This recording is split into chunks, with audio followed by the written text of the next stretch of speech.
Obrolan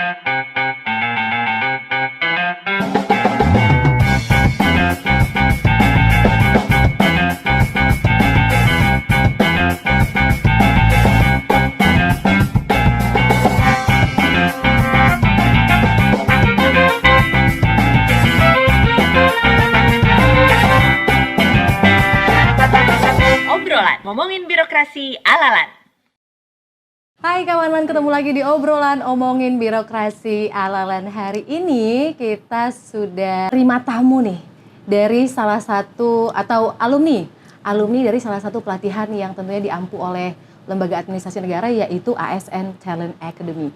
ASN Talent Academy ini kalau kawan LAN cari-cari di website LAN atau di YouTube Lembaga Administrasi Negara adalah salah satu pelatihan yang isinya ini anak-anak muda. Dan hari ini kita kedatangan ke kawan LAN, silakan dari ladies first lah, dari perempuan dulu, silakan Mbak. Pagi kawan LAN, perkenalkan saya Sofi dari Kementerian Keuangan. Oke Mbak Sofi, terima kasih sudah hadir. Satu lagi perlu perkenalan nggak ya? Karena kolega internal nih. Oke silakan Bang, perkenalkan diri. Halo kawan LAN, perkenalkan saya Guido Armando Madetsor. Saya analis kebijakan dari Biro Hukum dan Humas Lembaga Administrasi Negara. Oke. Ini plus virtual dulu ya untuk dua tamu yang sudah hadir bersama saya hari ini. ASN Talent Academy itu merupakan salah satu pelatihan yang lagi booming nih, Abang, Mbak ya. Lagi booming banget karena isinya itu benar-benar talent-talent yang katanya itu disaring seperti itu. Tapi kita mau tahu dong, dan mungkin kawan-kawan juga pengen tahu ya gitu.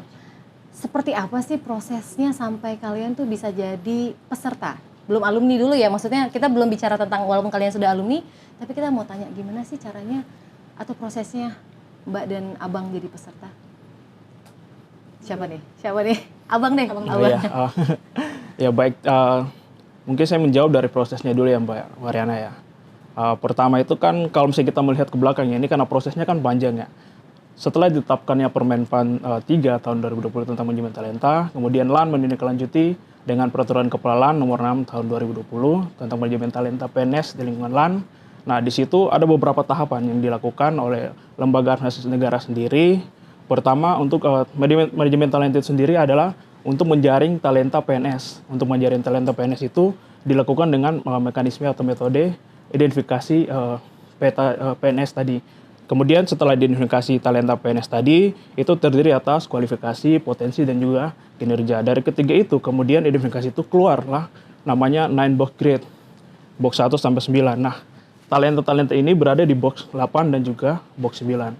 Kemudian dari box 8 dan box 9 tadi, kemudian ada namanya pengembangan kelompok KRS, retensi. Nah, pengembangan kelompok retensi itu untuk melihat atau talenta tadi diarahkan kepada jabatan-jabatan strategis, misalnya pengawas, administrator, dan juga jabatan di atasnya. Nah, di sini kan kalau kita melihat ASN Talent Academy ini kan disetarakan dengan PKP, sehingga talenta-talenta tadi kemudian diusulkan untuk mengikuti ASN Talent Academy yang disetarakan dengan pelatihan pengawas tadi. Nah, proses ini kemudian terus berlanjut sehingga kalau di LAN sendiri untuk penentuan 10 nama yang akan diusulkan untuk ASN Talent Academy ini kemudian dilakukan baperjakat. Jadi memang sudah melalui proses yang panjang, kemudian ada proses final lagi, baperjakat itu yang ditentukan oleh pimpinan sehingga kemudian pimpinan menentukan siapa yang akan mengikuti ASN Talent Academy. Jadi untuk prosesnya ini sangat lumayan panjang ya. Mulai dari awal tahap identifikasi talenta hingga kepada penentuan talenta yang melalui proses baperjakat. Oke, kalau dari Mbak Sofi sendiri dari Kementerian Keuangan, dengan porsi pegawai ribuan yang tentunya juga anak mudanya banyak sekali, seperti apa seleksinya Mbak kalau di internal Kemenkeu? Terima kasih. Kalau di Kementerian Keuangan, sebenarnya kalau dari LAN-nya sendiri itu meminta 10 nama peserta gitu ya. Nah, di internal Kementerian Keuangan itu memang juga sudah ada manajemen talenta, jadi di masing-masing unit itu sudah ada talent-talent untuk mengisi jabatan strategis sama seperti yang di LAN gitu ya. Nah, kemudian kalau di Kementerian Keuangan itu kan memang di level Kementerian Keuangannya itu ada Biro Sumber Daya Manusia ya. Nah, Biro SDM ini meminta kepada seluruh unit eselon 1. Di Kementerian Keuangan itu ada 11 unit eselon 1 dan 1 lembaga non eselon, itu ada LNSW. Nah, jadi seleksinya ada di masing-masing unit eselon 1. Nah, kalau untuk saya memang dari Sekretariat Jenderal ini kebetulan saya memang talent untuk tahun 2022 gitu ya. Nah, kebetulan juga pas permintaan dari LAN itu saya kan talentnya dari Pelaksana ya, Mbak. Kemudian ketika bulan Juni itu alhamdulillah pelantikan ke jabatan pengawas. Nah, karena sudah dilantik, kemudian dari pimpinan yang sudah dilantik aja dulu yang ikut untuk mewakili dari Setjen seperti itu. Oke, cukup sama juga ya Mbak. Jadi ada saringan tertentu juga seperti itu ya di internal Kementerian Keuangan. Dan ini tadi berhubungan dengan yang disampaikan oleh Bang Guido ya, bahwa ini kan setara dengan seperti pelatihan PKP seperti itu. Biasanya kan ada output, dia ada output untuk melakukan suatu rencana aksi atau aksi perubahan seperti itu ya. Nah, kalau dari Mbak Sofi dan Bang Guido, apa sih yang melatar belakangi kalian tuh pilih rencana aksi kalian tuh topik yang kalian angkat sekarang seperti itu? Mbak Sofi dulu deh. Okay. Ya, kalau saya kemarin itu kan mengambil tema terkait dengan yang memang pekerjaan yang saya lakukan sehari-hari itu terkait dengan kenaikan gaji berkala.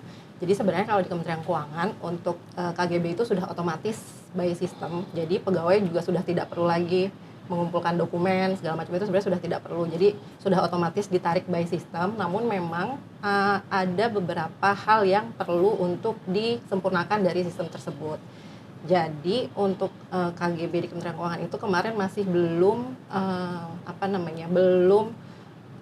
melingkupi untuk misalkan pegawai kena hukuman disiplin gitu ya. Nah, itu tuh belum kedetek di sistem, sehingga untuk pegawai yang kena hukuman disiplin ini itu tetap ketarik datanya. Jadi teman-teman pengelola untuk KGB itu harus memeriksa satu persatu gitu. Jadi itu membutuhkan waktu dan juga ada resiko ya kalau misalkan ternyata pegawai ini belum berhak untuk menerima KGB tapi ternyata sudah terbit surat KGB-nya. Sehingga memang dari latar belakang itu saya menginisiasi untuk adanya penyempurnaan dari aplikasi KGB tersebut. Kalau di Setjen sendiri pegawai yang dikelola itu jumlahnya sekitar 2.700. Jadi jumlah yang besar ya. Betul. Jadi kalau misalnya kita harus ngecek lagi nih satu persatu itu memang lumayan takes time. Gitu. Respon pimpinan, Mbak, adanya itu. Respon pimpinan menyambut baik ya. Kalau misalkan dari pimpinan dan juga dari stakeholders, karena memang yang menetapkan itu kan dari pimpinan juga ya. Kemudian pimpinan juga terkait dengan waktu belum tentu bisa untuk memeriksa, ngecek satu-satu gitu. Sekian banyak itu kan harus di-approve satu-satu gitu ya. Nah, jadi memang harus dari layer bawah itu sudah tersaring gitu ya, bahwa data yang kita input itu memang sudah benar itu dari bawah, sehingga memang di pimpinan itu sudah tinggal approval saja. Jadi kalau dari sisi pimpinan memang menyambut baik, karena berarti kalau misalkan dengan saringan datanya lebih valid, memang berarti kan di level pimpinan juga risikonya tentu lebih rendah. Oke. Resiko kesalahannya. Oke. Bang Guido, kira-kira angkat apa kemarin bagian untuk aksi perubahan dan respon pimpinan kita?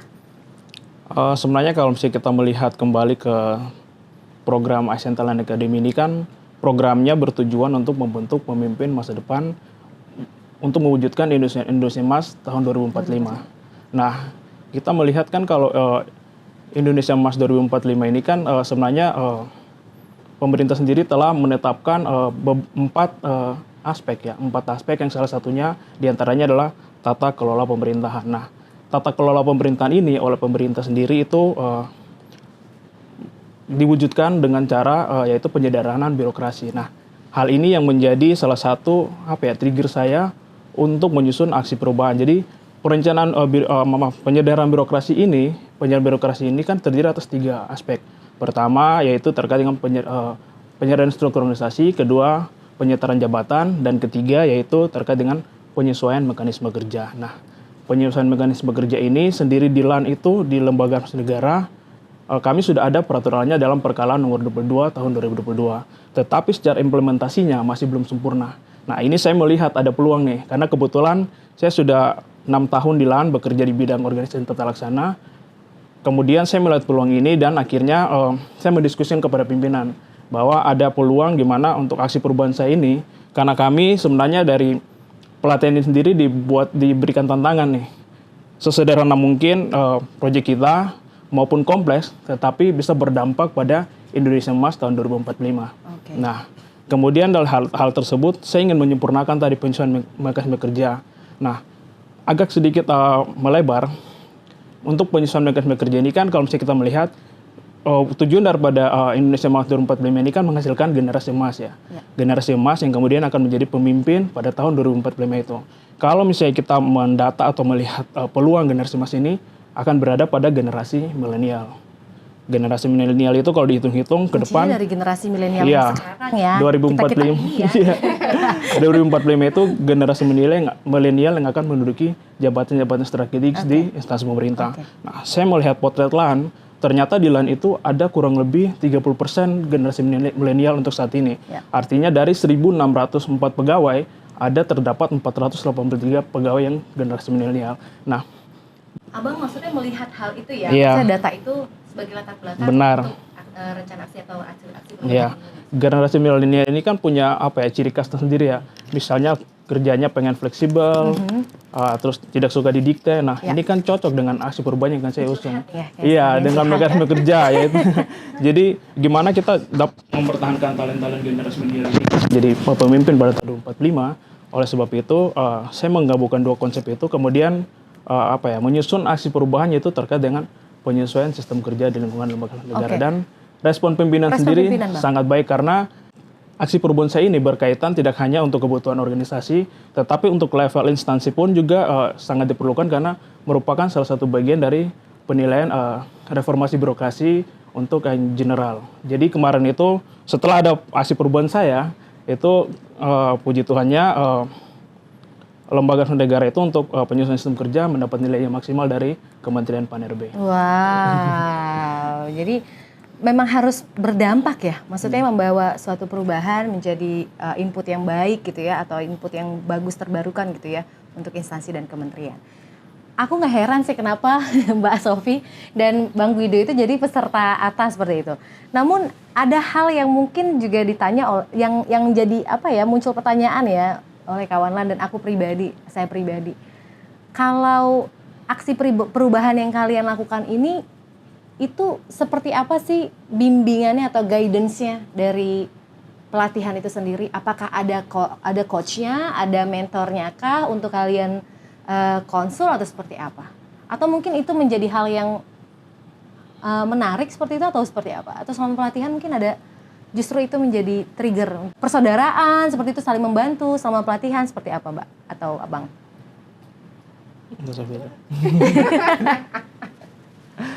Iya, baik. Saya mulai saja dulu ya. Jadi sebenarnya kalau untuk penyusunan aksi perubahan itu ini salah satu yang berbeda dari ASN Talent Academy. Jadi kita bekerja sama bersama dengan korporasi. Nah, sehingga ketika kita menyusun aksi perubahan, coach kita itu berasal dari korporasi. Jadi benar-benar ini ada perpaduan antara private sector dengan public sector. Jadi kita sedikit terbuka wawasan kita ketika dibimbing sama orang-orang dari korporasi. Nah, ini yang menjadi salah satu tantangan kita karena kan pasti dunia korporasi dan juga dunia pemerintah itu kan pasti berbeda. Mindset daripada korporasi itu coba disampaikan ke kita sehingga kita bagaimana caranya untuk menerapkan aksi perubahan itu di dalam proyek kita. Kita tangkap itu. Jadi pembimbingnya itu ada dari korporasi. Nah, ini maksudnya ceritanya gimana nih? Ada pembimbing korporasi, ada instansi kementerian lembaga, itu maksudnya gimana? Apakah ada sistem magangnya atau seperti apa kalau untuk ATA? Kalau sistem magang? Jadi kalau di pelatihan ATA itu seru banget karena memang kita nggak cuma diajarin teori gitu ya, nggak cuma kayak webinar pada umumnya, tapi juga ada magang di korporasi, sama ada benchmark ke pemerintahan negara lain gitu. Nah, kalau yang magang di korporasi itu ada berapa ya? Ada beberapa korporasi yang memang dia ada perwakilan masing-masing industri gitu ya, misalkan ada yang di jasa keuangan, kemudian juga ada yang terkait dengan kemarin tuh apa aja ya, jasa keuangan, terus Bang Guido magang di mana? Di Astra Honda. Jadi dapat peserta ATA tuh dapat kesempatan untuk magang di perusahaan atau private Betul. sector. Wow, luar biasa. Selama kalau Mbak Sofi di mana Mbak? Saya di Permata. Oke, kalau di Permata gimana Mbak? Maksudnya magangnya itu seperti apa sih? Gimana sih?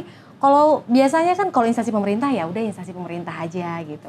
Ini ada program magangnya, bahkan Mbak Sofi kerja juga di Permata Bank itu Iya, betul. kayak gimana Mbak? Jadi, Situasinya? kita dikasih waktu magang 10 hari ya. 10 hari. 10 hari. Itu kalau di Permata Bank memang kebetulan kita difokuskan di HR. Jadi kita belajar bagaimana sih HR dari si Permata Bank, tapi juga kita ke branch juga, sempat nengok ke branchnya seperti apa. Jadi kita benar-benar belajar best practice di industri tersebut tuh seperti apa, pengelolaan SDM yang diimplementasikan di Permata Bank itu seperti apa. Kemudian juga kita belajar value mereka tuh gimana. Kemudian juga mengambil value-value yang memang bisa diimplementasikan di unit kita gitu. Kalau Bang Guido? Saya menambahkan dari Mbak Sofi ya. Jadi kan salah satu tujuan dari ASN Talent Academy ini kan memunculkan pemimpin yang dapat membuat inovasi di dalam sektor publik. Nah, kita kalau melihat potret dari private sector tadi, mereka kan orientasinya itu adalah profit. Sehingga gimana caranya mereka mendapat profit yang banyak, mereka membuat terus inovasi-inovasi di dalam lingkungan pekerjaan mereka. Nah, ini yang bisa kami potret ya dari mereka itu ternyata banyak inovasi yang dapat kami adopsi dan juga adaptasi di lingkungan instansi pemerintah. Tetapi tentunya tidak secara mentah-mentah kami langsung terima kayak gitu. Tapi kita masih melihat batasan-batasan yang diberikan oleh pemerintah seperti apa. Karena kan kalau kita pegawai pemerintah itu kan hidup kan berdasarkan aturan ya. Kalau ada aturannya kayak gini, nah itu yang perlu kita lihat kembali. Tapi tadi kami sampaikan bahwa banyak hal yang kami dapat selama magang itu tidak hanya budaya kerja ataupun nilai-nilai yang diberikan, tetapi gimana sih caranya mereka melakukan inovasi-inovasi di sektor publik yang kemudian tujuannya itu sendiri untuk memajukan perusahaan itu sendiri. Wow, oke. Jadi pengalamannya benar-benar kompleks ya. Maksudnya pelatihan ini tuh pelatihan yang kompak gitu. Maksudnya semua tuh ada. Tapi kita mau luruskan dulu nih Mbak. Jadi tadinya bikin rencana aksi perubahan dulu, baru magangnya, baru bikin implementasi aksi perubahan atau seperti apa? Atau magangnya dulu baru ada ide untuk rencana aksi perubahan atau seperti apa? Urutannya. Ya, baik, kalau urutannya itu sebenarnya kan pelatihan ini kan kombinasi antara pelatihan teknis dan manajerial. Jadi ketika kita tahapan bundling itu kan teknisnya lebih banyak ya. Nah, awalnya itu kita diminta untuk membuat rancangan terlebih dahulu ya Mbak Mariana. Rancangan terlebih dahulu terkait dengan rencana aksi yang akan kami ajukan sebagai proyek utama. Nah, kemudian setelah rancangan itu, kemudian kami magang. Setelah magang, kami benchmark. Setelah benchmark, baru kami melakukan evaluasi terkait dengan implementasi aksi perubahan. Nah, yang menjadi challenge di sini adalah kalau misalnya karena ini pelatihan ini kan disetarakan dengan PKP ya, pelatihan pengawas. Pelatihan pengawas itu biasanya untuk penyusunan aksi perubahan itu minimal 3 bulan, Mbak. Maksimalnya 3 bulan. Tetapi kami di sini di-challenge 1 bulan. Nah, ini yang menjadi salah satu menarik dari pelatihan ASN Talent Academy, gimana isinya talenta-talenta dari berbagai instansi yang sudah sistem meritnya sangat baik, sehingga secara kompetensi tidak perlu diragukan, Mbak Mariana. Nah, sehingga di sini kami diberikan challenge. Dari awalnya 3 bulan, coba kami dibuat 1 bulan, berhasil nggak? Tapi ternyata rata-rata teman-teman semuanya berhasil mengerjakan aksi perubahannya dengan sangat baik. Luar biasa, luar biasa. Udah tahu deh, kenapa deh jadi peserta ASN Talent Academy. Oke, satu pertanyaan lagi nih terkait dengan pelatihan ini. Ini sebenarnya kan muaranya adalah penerapan ASN Merdeka Belajar.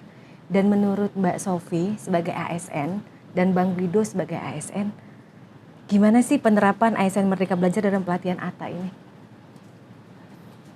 Penerapan ASN Merdeka Belajar ya. Jadi pelatihan ATA ini benar-benar menerapkan ASN Merdeka Belajar. Jadi kita memang ketika di tahap unbundling ya, pas tahap unbundling itu kita memang diberi setiap hari itu sudah diberi jadwal gitu ya. Hari ini kamu jadwalnya adalah webinar apa gitu. Kemudian hari ini kamu jadwalnya belajar materi apa gitu. Padat ya? Sudah ada merayap jadwal, ya. itu setiap hari selama 1 bulan lebih ya. 1 bulan. Iya, itu kita sudah diberikan jadwal. Nah, namun memang itu kita diberi jadwalnya fleksibel. Jadi kalau misalkan ternyata dalam waktu tersebut kita tidak bisa gitu ya, itu kita bisa menyesuaikan lah dengan jadwal kita sendiri. Jadi benar-benar memang menyesuaikan jadwal kita, kemudian juga kita bisa belajar di mana saja, kapan saja, karena memang ketika tahap unbundling itu kan sistemnya online gitu ya. Jadi kita bisa, bisanya sempatnya jam 11 malam nih, ya udah kita belajar jam 11 malam gitu. Jadi memang benar-benar mengasah ilmu disiplin dan juga mengasah ilmu kita bagaimana memanage waktu. Seperti Menantang itu. ya. Sangat menantang memang. Jadwalnya padat, kemudian juga targetnya sangat challenging. Wow, oke. Kalau Bang Guido? Kembali menambahkan dari Mbak Sofia, kalau misalnya kita melihat ASN Merdeka Belajar ini kan sebenarnya inisiasi dari Lembaga Analisis Negara ya. Lembaga Analisis Negara mencoba membuat program di mana talenta PNS ini bisa belajar kapanpun dan dimanapun. Nah, dalam pelatihan ASN Talent Academy ini, untuk ASN Merdeka Belajar ini diterapkan pada tahap unbundling. Tadi seperti disampaikan oleh Mbak Sofi bahwa kita diberikan kesempatan untuk mau belajar kapanpun, dimanapun, tanpa melihat waktu atau mengkhawatirkan Jarak, iya, ya, jarak dan Bang. sebagainya. Kalau dulu kan orang takut ya, maksudnya bingung juga gitu mau seminar tapi ninggalin kantor gitu ya. Iya. Oke, dengan ASN Merdeka Belajar ini jadi setiap ASN itu diberikan hak untuk belajar di mana saja dan kapan saja. Dan aku dapat bocoran bahwa Mbak Sofi dan Bang Guido ini adalah 30 peserta terbaik yang masuk tahap bundling dari peserta-peserta yang masih unbundling seperti itu. Apa sih tips dan triknya jadi terbaik seperti kalian? Mau tahu dong kayak gimana sih? Atau ada rahasianya gak sih yang harus di-spill? Kan sekarang lagi musim nih spill gitu ya. Yeah. Spill dong gimana caranya biar jadi salah satu peserta yang terbaik. Ya, mungkin jadi Mbak Mariana seperti tadi sudah kami sampaikan di pengantar ya, bahwa dalam ASN Talent Academy ini kan adalah peserta pilihan dari masing-masing instansi pemerintah 10 terbaik. Artinya secara kompetensi tidak perlu diragukan lagi ya Mbak Mariana ya. Artinya sudah pilihan dari masing-masing instansi. Kemudian gimana sih bisa masuk sampai 30 besar? Kalau saya sih kalau melihat secara kompetensi itu mungkin bisa dibilang sudah nggak perlu ini karena memang rata-rata semuanya kompetensinya sudah terbaik di instansinya. Nah, kalau saya pribadi mungkin saya lebih ke semangat dan juga mental. Jadi semangat itu saya tetap belajar apapun keadaannya. ASN Merdeka Belajar tadi kapanpun dimanapun saya tetap semangat untuk belajar. Kemudian mentalnya ini yang penting. Mental saya mencoba untuk lebih mendekatkan diri kepada Tuhan dengan berbanyak berdoa gitu. Karena ini saingan saya adalah talent terbaik kayak gitu. Kalau mental saya tidak kuat, pastinya saya udah dari sebelum sebelum perang pun saya udah menyerah kayak gitu. Wih, luar biasa. Kalau Mbak Sofi? Kalau saya menambahkan kan ibu ya, udah ibu, ASN juga, kerjaan juga banyak gitu. Gimana biar bisa jadi 30 peserta terbaik? Yang penting itu tetap sempetin baca. Jadi kita kan dikasih materi ya. Nah, itu tetap harus kita baca meskipun sepintas gitu ya, tetap kita baca materi. Kemudian juga kita ketika ada sesi webinar itu kita mengikuti dengan baik gitu. Karena memang sebenarnya kita kan ada ujian gitu ya. Di setiap materi, setiap sesi itu kita akan ada semacam tes. Nah, itu tesnya sebenarnya ya soalnya juga dari materi yang disampaikan ya. Oh, semacam post test gitu. Jadi kalau materi, iya, betul. tes gitu. Iya, betul. Kemudian nanti akan ada ujian. Jadi dari beberapa sesi itu nanti akan ada tesnya lagi. Nah, itu yang penting memang memperhatikan dan juga kita harus rajin membaca. Luar biasa. Yang satu mendekatkan diri pada Tuhan, yang satu rajin baca. Ini benar-benar klop ya, saling melengkapi. Dan kalau pesertanya semua pemikirannya seperti ini sih, aku bisa paham sih kenapa Bang Guido harus bilang mempersiapkan mental ya, karena luar biasa banget talent-talentnya. Oke, ini the last but not least nih, pesan Mbak Sofi dan Bang Guido untuk ASN-ASN muda di luar sana, adik-adik kita mungkin ya yang baru menjadi ASN, dalam posisi mereka untuk mengembangkan diri dan kompetensi mereka sebagai ASN. Boleh, Mbak? Ya, bro. Abang. Ya, Mbak Sofi. Ya, mungkin sedikit pesan ya buat rekan-rekan ASN muda. Ini mungkin termasuk juga pengingat untuk saya. jangan pernah berhenti untuk belajar, karena memang biar bagaimanapun kita sebagai ASN muda itu mengemban tanggung jawab yang besar gitu ya, untuk Indonesia ke depan, apalagi kita ada cita-cita untuk Indonesia Emas 2045. Jadi kita memang harus terus belajar biar bagaimanapun dunia itu akan terus berubah, sehingga kita harus tetap catch up gitu ya dengan kondisi terkini. Jadi memang kita harus terus mengasah kemampuan dan keterampilan kita. Kemudian jangan pernah berhenti untuk berkarya, untuk terus produktif, dan kalau boleh mengquote pesan yang sering disampaikan oleh Bu SMI, jangan pernah lelah mencintai negeri ini. SMI tahu lah ya, kawan-kawan ya. Mungkin boleh Mbak. SMI itu siapa tuh SMI? Bu Sri Mulyani. Oke. Bang Guido. Ini Bang Guido kayak lagi merka kata-kata nih. Satu kalimat aja Bang. Kalau saya sih sederhana aja Mbak Marian ya. Pertama, kenali potensi diri. Kemudian dikembangkan dengan terus belajar dan dengan tekun di bidang tersebut. Jadi potensi apa yang kita punya, kita kembangkan dengan tekun di bidang tersebut. Oke, aku tangkapnya pokoknya kenali diri kita gitu ya. Iya. Kita tuh bisanya apa, jagonya di bidang apa, dan kembangkan itu sampai orang mungkin kenal ya. Benar. Bahwa oh ahlinya ini Bang Guido nih, oh ahlinya ini Mbak Sofi nih, seperti itu. Oke, banyak sebenarnya hal-hal yang mau aku tanyakan. Karena penasaran banget kayak gimana sih bisa jadi, oh tuh mungkin aku mau daftar selanjutnya jadi peserta ATA selanjutnya ya. Peserta pelatihan ATA Talent Academy, ASN Talent Academy. Tapi karena waktu juga, karena tadi udah diinfoin sama produser kita bahwa waktunya sudah habis, maka sampai di sini dulu bincang-bincang kita dengan Mbak Sofi. Terima kasih sudah hadir bersama kami, Bang Guido. Makasih ya Bang. Abang mau ada yang mau disampaikan lagi Bang? Mungkin mau ikut ATA kedua kalinya atau seperti apa? Ikut benchmarknya aja, ikut Oke, benchmark. ikut benchmarknya ya. Kemarin ke negara mana Bang? Tadi belum tanya ya, ke negara mana Bang? Ke Vietnam. Wah, luar biasa. Jadi buat ASN muda di luar sana, kembangkan dirimu, tampilkan potensimu yang terbaik. Siapa tahu kamu terpilih menjadi peserta ASN Talent berikutnya. Baik kawan-kawan, sampai berjumpa kembali di episode lainnya. Tetap di obrolan, omongin birokrasi ala-alan. Bye.